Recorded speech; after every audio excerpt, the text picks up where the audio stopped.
નમસ્કાર. આજના આ ખાસ એક્સપ્લેનરમાં આપણે એક ખૂબ જ ગંભીર અને અદૃશ્ય સામાજિક સમસ્યા વિશે ઊંડાણપૂર્વક ચર્ચા કરવાના છીએ. ઉર્મી માઇન્ડ એન્ડ બ્રેન હોસ્પિટલના ડૉક્ટર મુકુંદરાય ડિંડોર દ્વારા શરૂ કરાયેલા આ જાગૃતિ અભિયાનનો મુખ્ય ઉદ્દેશ્ય એક નાર્સિસિસ્ટિક એટલે કે સ્વકેન્દ્રિત પાર્ટનર દ્વારા બાળકોનો હથિયાર તરીકે ઉપયોગ કરીને થતા ઘરેલું શોષણને રોકવાનો છે. આ ખરેખર આંખ ઉગાડનારી માહિતી છે. તો ચાલો સીધી જ શરૂઆત કરીએ. આજના આ વિશ્લેષણમાં આપણે મુખ્ય 6 મુદ્દાઓ કવર કરીશું. પહેલું, આ છુપાયેલું શોષણ ખરેખર શું છે? બીજું, બાળકોને દૂર કરવાની યુક્તિઓ. ત્રીજું, નાર્સિસિસ્ટની વ્યૂહરચના. ચોથું, નિર્દોષ બાળકો પર થતી આડઅસર. પાંચમું, આમાંથી બહાર આવવા માટેની વ્યૂહરચનાઓ. અને છેલ્લે, લાંબા ગાળાનું આયોજન. આ આખો ક્રમ આપણને આ જટિલ માયાજાળ સમજવામાં ખૂબ મદદ કરશે. તો સૌથી પહેલો વિભાગ છે છુપાયેલું ઘરેલું શોષણ. ડૉક્ટર મુકુંદરાય ડિંડોર દ્વારા ચલાવવામાં આવતા આ જાગૃતિ અભિયાન થકી એ સ્પષ્ટતા કરવી જરૂરી છે કે આ માત્ર કોઈ બે વ્યક્તિઓ વચ્ચેનો સામાન્ય ઝઘડો કે ખરાબ છૂટાછેડા નથી. આ એક બહુ જ પદ્ધતિસરનું અને છુપાયેલું ઘરેલું શોષણ છે જેને ઓળખવું અત્યંત જરૂરી છે.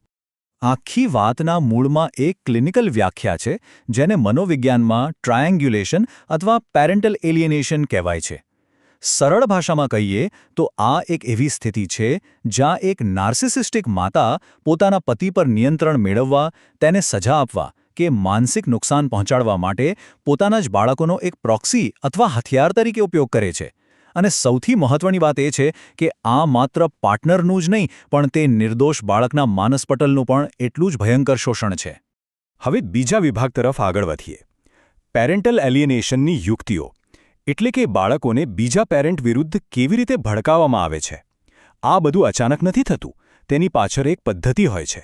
આ ધીમા ઝેર માટે અમુક ચોક્કસ મનોવૈજ્ઞાનિક યુક્તિઓ વાપરવામાં આવે છે, જેમ કે બદનામી ઝુંબેશ ચલાવવી, એટલે કે બાળકના મનમાં સતત એવું ઠસાવવું કે પિતા ખૂબ સ્વાર્થી છે. પછી આવે છે પીડિત હોવાનો દેખાવ કરવો. રડી રડીને બાળકને એવું મહેસૂસ કરાવવામાં આવે છે કે તેણે જ પોતાની માતાનું રક્ષણ કરવાનું છે. અને સૌથી ખતરનાક યુક્તિ છે યાદોને બદલી નાખવી. પિતા સાથે વિતાવેલા સારા સમયને સાવ નકારી કાઢવો અને તેમની કોઈ નાની એવી ભૂલને પહાડ જેવી મોટી બનાવીને રજૂ કરવી. ચાલો સમજીએ કે આ વ્યવહારમાં કેવી રીતે કામ કરે છે. બાળકોને અલગ અલગ ભૂમિકાઓમાં ગોઠવી દેવાય છે. ક્યારેક સંદેશાવાહક તરીકે, જેમ કે તારા પિતાને કહેજે કે જો તે પૈસા નહીં મોકલે તો તને જમવાનું નહીં મળે. ક્યારેક એક જાસૂસ તરીકે, ત્યાં પપ્પાએ મારા વિશે શું કહ્યું, કોઈ બીજી સ્ત્રી હતી. અથવા તો વાટાઘાટકાર તરીકે, જો તું મને સાચો પ્રેમ કરતો હોય ને તો પપ્પાને પેલું ઘર ખરીદી આપવા કહે. આ સીધે સીધું બતાવે છે કે બાળકોને કેવી રીતે સોદાબાજી અને જાસૂસીના સાધન બનાવી દેવાય છે. તારા પિતાએ આપણને છોડી દીધા છે, હવે મારી પાસે માત્ર તું જ મારો આશરો છે. આ વાક્ય સાંભળવામાં જેટલું ભાવનાત્મક લાગે છે, મનોવૈજ્ઞાનિક રીતે તે એટલું જ ડરાવણું છે. અને ઇમોશનલ એન્મેશમેન્ટ એટલે કે ભાવનાત્મક ગૂંચવણ કહેવાય છે. એક નાનકડા બાળકના ખભા પર અજાણતા જ પોતાના માતા પિતાના જીવનસાથી અથવા તો એક થેરાપિસ્ટ બનવાનું મોટું બોજ નાખી દેવામાં આવે છે. આ માનસિક શોષણ ધીમે ધીમે કાયદાકીય હદ સુધી પણ પહોંચી જાય છે. ઉદાહરણ તરીકે ગેટકીપિંગ, એટલે કે બીમારી કે પરીક્ષાનું ખોટું બહાનું કાઢીને મુલાકાત રદ કરવી. બીજું, સમયપત્રક ખોરવી નાખવો. કોર્ટે પિતાને મળવા માટે જે સમય નક્કી કર્યો હોય, બરાબર એ જ સમયે કોઈ મજાનો કાર્યક્રમ ગોઠવી દેવો, જેથી બાળક પિતા પાસે જવા ન માંગે. અને હદ તો ત્યારે થાય છે જ્યારે સંપૂર્ણ કસ્ટડી મેળવવા માટે બાળકોને કોર્ટમાં ખોટા આક્ષેપો કરતા કે શાયરિંગ ડર બતાવતા શીખવવામાં આવે છે. વાત માત્ર ભાવનાઓની નથી, આમાં આર્થિક અને સામાજિક નિયંત્રણ પણ શામેલ હોય છે. બાળકની જરૂરિયાતો આગળ ધરીને કાનૂની સહાય કરતાં વધુ પૈસા પડાવવા, પિતાને સામાજિક રીતે સાવ એકલા પાડી દેવા માટે તેમની પ્રતિષ્ઠા ખરડવી. અને સૌથી ચોંકાવનારી બાબત, જો બાળક પિતાનો તિરસ્કાર કરે તો તેને ઇનામ મળે, પણ જો એ પિતા પ્રત્યે જરાક પણ પ્રેમ કે હૂંફ બતાવે તો તરત જ માતા પોતાનો પ્રેમ પાછો ખેંચી લે છે. ત્રીજો વિભાગ છે નાર્સિસિસ્ટની વ્યૂહરચના. આખી પદ્ધતિ આટલી બધી સફળ શા માટે રહે છે? ચાલો તેની પાછળનું કારણ પણ સમજી લઈએ. આ વ્યૂહરચનાઓ બહુ આસાનીથી કામ કરે છે કારણ કે તેમાં ગણતરીપૂર્વકના ફાયદા રહેલા છે. સૌથી મોટો ફાયદો એ છે કે મોટાભાગના ટાર્ગેટ કરાયેલા પેરેન્ટ ક્યારેય પોતાના બાળકોને નુકસાન પહોંચે તેઓ વળતો હુમલો નથી કરતા. આ જ શોષણ કરનારની ઢાલ બની જાય છે.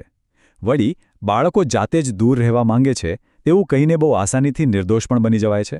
એક પીડિત તરીકે લોકોની સહાનુભૂતિ મળે છે અને સંબંધ તોડવા બદલ સામેવાળી વ્યક્તિને અનિશ્ચિત સમય સુધી શુદ્ધ બદલાની ભાવનાથી સજા પણ આપી શકાય છે. હવે આવતા ચોથા વિભાગ પર ખાસ ધ્યાન આપવા જેવું છે આડઅસર અને તેના છુપાયેલા પીડિતો એટલે કે બાળકો. જે બાળકો આ લડાઈની વચ્ચે ફસાયેલા છે તેમની માનસિક સ્થિતિ વિશે વાત કરવી સૌથી વધુ જરૂરી છે. આપણે સમજી શકીએ છીએ કે કેવી રીતે એક જ બાળકના વ્યક્તિત્વના બે ટુકડા થઈ જાય છે. એક તરફ છે માતાનું બાળક, જે સંપૂર્ણપણે વફાદાર છે, લાગણીઓમાં ગૂંચવાયેલું છે અને જેને શરતી ઇનામ મળે છે, જ્યારે બીજી તરફ છે પિતાનું બાળક, જે સતત દોષિત લાગણી અનુભવે છે, દૂર થઈ જાય છે અને જેને સજા મળે છે. આને આઇડેન્ટિટી સ્પ્લિટિંગ કહેવાય છે, જે બાળકના સર્વાંગી વિકાસને કાયમ માટે રૂંધી નાખે છે. આ આઘાતની લાંબા ગાળાની અસરો ખરેખર વિનાશક હોય છે. બાળકના મનમાં સતત વફાદારીનો સંઘર્ષ અને અત્યંત ચિંતા ઘર કરી જાય છે. બાળકમાં વ્યક્તિગત સીમાઓનો સાવ અભાવ થઈ જાય છે. તેઓ પોતાના માતાપિતાની લાગણીઓ અને ગુસ્સા માટે પોતાની જાતને જ સંપૂર્ણપણે જવાબદાર માનવા લાગે છે. અને પરિણામ એ આવે છે કે ભવિષ્યમાં તેમના પોતાના સંબંધોમાં પણ મોટી સમસ્યાઓ ઊભી થાય છે અને તેઓ માત્ર બીજા લોકોને ખુશ રાખવા માટે જ જીવતા થઈ જાય છે. તો પછી આ કપરી પરિસ્થિતિમાંથી બહાર આવવાનો રસ્તો શું છે? પાંચમો વિભાગ છે સ્થિરતા માટેની વ્યૂહરચનાઓ અને ટાર્ગેટ કરાયેલા માતાપિતાનું સશક્તિકરણ. ડૉક્ટર ડિંડોરના આ જાગૃતિ અભિયાનનો એક બહુ મોટો ફાયદો એ છે કે તે વ્યવહારુ અને નક્કર ઉકેલો પણ આપે છે. આવી અરાજકતાનો સામનો કરવા માટે આ 5 પગલાં બ્રહ્માસ્ત્ર સમાન છે. પહેલું, દરેક બાબતની ઝીણવટભરી નોંધ રાખો. રદ થયેલી મુલાકાતોથી લઈને અપમાનજનક ટિપ્પણીઓ સુધી બધું જ રેકોર્ડ પર હોવું જોઈએ. બીજું, બાળકોની સામે બીજા પેરેન્ટની ક્યારેય ખરાબ વાતો ન કરો. ત્રીજું, બાળકોના માનસિક સ્વાસ્થ્ય માટે કોઈ તટસ્થ ચાઇલ્ડ સાયકોલોજિસ્ટની નિમણૂક કરો. ચોથું, વાતચીત માટે અવર ફેમિલી વિઝાર્ડ જેવી પેરેન્ટિંગ એપ્સનો જ ઉપયોગ કરો. અને પાંચમું, એક સમજુ વકીલ અને થેરાપિસ્ટની મજબૂત સપોર્ટ ટીમ બનાવો. આ ઉપરાંત રોજિંદા વ્યવહારમાં બીફ રિસ્પોન્સ અપનાવવો અત્યંત જરૂરી છે. બીફ એટલે બ્રીફ એટલે કે ટૂંકો, ઇન્ફોર્મેટિવ એટલે માહિતીપ્રદ, ફ્રેન્ડલી એટલે મૈત્રીપૂર્ણ અને ફર્મ એટલે કે મક્કમ. જ્યારે પણ સામેથી કોઈ ખોટો વિવાદ ઊભો કરવાનો પ્રયાસ થાય ત્યારે લાંબો બચાવ કરવાને બદલે માત્ર મુદ્દાની જ વાત કરવી. જેમ કે, કોર્ટના ઓર્ડર મુજબ શનિવારે સવારે 10 વાગે હું બાળકોને લેવા આવીશ, બસ, વાત પૂરી. કાયદાકીય દૃષ્ટિકોણથી જોઈએ તો ભારતમાં ગાર્ડિયન્સ એન્ડ વોર્ડ્સ એક્ટ અને હિન્દુ માઇનોરિટી એન્ડ ગાર્ડિયનશિપ એક્ટ સ્પષ્ટપણે એવું માને છે કે બાળકના કલ્યાણથી મોટું કશું જ નથી. જો પેરેન્ટલ એલિએનેશન સાબિત થાય તો ફેમિલી કોર્ટ પાસે બાળકની સુરક્ષા માટે અને આવા શોષણ સામે નિર્ણાયક પગલાં લેવાની પૂરેપૂરી સત્તા છે. કાયદાની નજરમાં બાળકનું હિત હંમેશા સર્વોપરી છે. છેલ્લો, છઠ્ઠો વિભાગ છે લાંબા ગાળાનું આયોજન, એટલે કે સ્થિર પેરેન્ટ બનવા પર ધ્યાન કેન્દ્રિત કરવું. આ કોઈ રાતોરાત જીતી શકાય એવી લડાઈ બિલકુલ નથી. પ્રોક્સી દ્વારા થતા આ ઘરેલું શોષણનો સામનો કરવા માટે અખૂટ ધીરજની જરૂર પડે છે. ગમે તેવો ઉશ્કેરાટ થાય, વર્તનમાં સુસંગતતા અને મનની શાંતિ જાળવી રાખવી જ પડે. એક સ્થિર માતા કે પિતા બનવા પર જ સંપૂર્ણ ધ્યાન આપો, કારણ કે સમય જતાં બાળકો મોટા થશે અને તેઓ હંમેશા યાદ રાખશે કે એ કપરા સમયમાં તેમને સાચી હૂંફ કોણે આપી હતી અને કોણે તેમને સુરક્ષિત રાખ્યા હતા.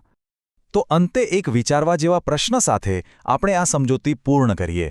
પ્રોક્સી એબ્યુઝના આ ભયંકર વાવાઝોડામાં ફસાયેલા નિર્દોષ બાળક માટે એક સ્થિર આધારસ્તંભ બનવા માટે કેટલું મનોબળ જરૂરી છે? સામાજિક જાગૃતિના આ અત્યંત અગત્યના કાર્ય માટે આપણે ઉર્મી માઇન્ડ એન્ડ બ્રેન હોસ્પિટલના ડૉક્ટર મુકુંદરાય ડિંડોરનો આભાર માનવો રહ્યો, જેનો મુખ્ય ઉદ્દેશ્ય બાળકોને ઢાલ બનાવીને થતા આ અદૃશ્ય માનસિક ત્રાસને અટકાવવાનો છે. આશા છે કે આ માહિતીએ ઘરેલું શોષણના આ વણજોયેલા પાસાને સમજવામાં મદદ કરી હશે. ફરી મળીશું એક નવા વિશ્લેષણ સાથે.